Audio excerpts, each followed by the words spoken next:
"Storm's comin'," the fisherman said, stroking the pewter whiskers of his beard.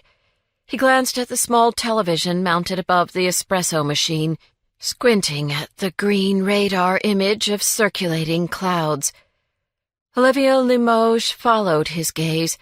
She looked at the irregular shape of the low-pressure system forming in the Caribbean, listening closely as the meteorologist showed the storm's projected path should it gather strength and become more than a tropical disturbance.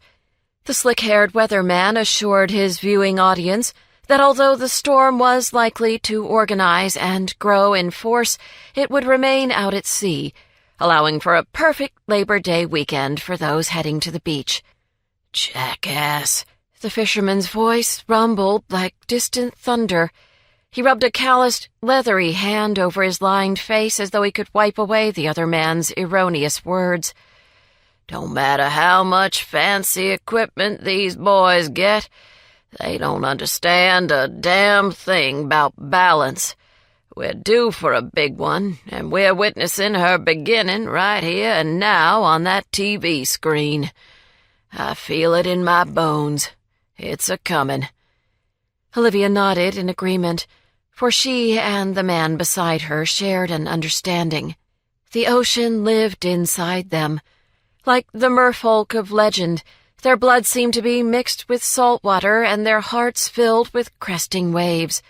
There was a rhythm, like the pull of a tide, within their souls. Since birth, they'd been schooled to respect the currents and the shallows and the cold depths where no light penetrated. As adults, they were still awed by each powerful swell and surge. In return for their reverence, the sea offered them gifts. The fisherman, whose name was Ferguson, had been granted 3 decades of nets brimming over with brown, white, and pink shrimp. With every haul, the captain counted his blessings. The ocean fed his family and gave him purpose. He was a man satisfied with his lot in life. Olivia had been given trinkets, pushed onto shore by frothy wavelets, and a fresh start, white and gleaming as a strip of sand in the moonlight. She and the taciturn shrimp boat captain had been the first customers in the casual eatery. At 6:30 in the morning, they'd taken black coffees and bagels with cream cheese to a cafe table to talk business over breakfast.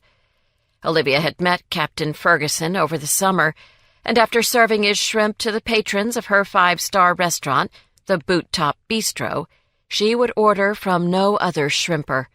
Not only did his catches taste as fresh as the moment they'd been lifted from the ocean, but the captain was also a sharp businessman who treated both his crew and his customers with equal fairness.